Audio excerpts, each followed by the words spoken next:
On ne peut défendre la paix en taisant le nom de l'agresseur.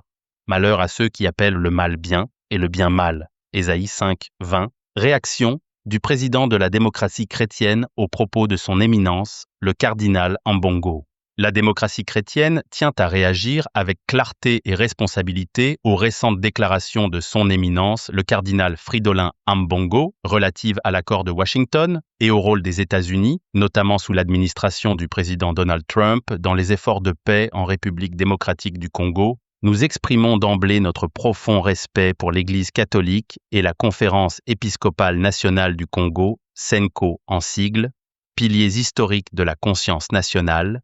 Le cardinal Ambongo a, à maintes reprises, porté la voix des sans-voix, et cela doit être reconnu, mais cette position morale implique aussi une rigueur dans l'analyse et un engagement sans équivoque envers la vérité historique. Or, nous constatons aujourd'hui un paradoxe troublant. Pendant que notre pays subit une agression armée manifeste du Rwanda à travers sa rébellion de proxy qui est le M23, une agression dénoncée par les Nations Unies, l'Union européenne, les États-Unis et plusieurs chancelleries, la voix de l'Église, au lieu de condamner clairement l'agresseur, semble concentrer sa dure critique sur les efforts de paix et de coopération entrepris par le gouvernement congolais avec ses partenaires stratégiques. Il est inacceptable que la dénonciation d'un soutien américain dans le cadre de la recherche de la paix et de la restauration de la souveraineté prenne le pas sur la condamnation des auteurs directs du chaos sécuritaire qui endeuille l'Est de notre pays. L'accord de Washington du 27 juin 2025 s'inscrit dans une logique de renforcement diplomatique, de partenariat sécuritaire et de protection de notre intégrité territoriale. S'y opposer sans proposer d'alternatives concrètes revient à désarmer moralement notre pays. Plus encore, les attaques directes contre le président Donald Trump, qualifié d'homme dont il ne faudrait pas dépendre, paraissent à la fois inappropriées et politiquement mal placées.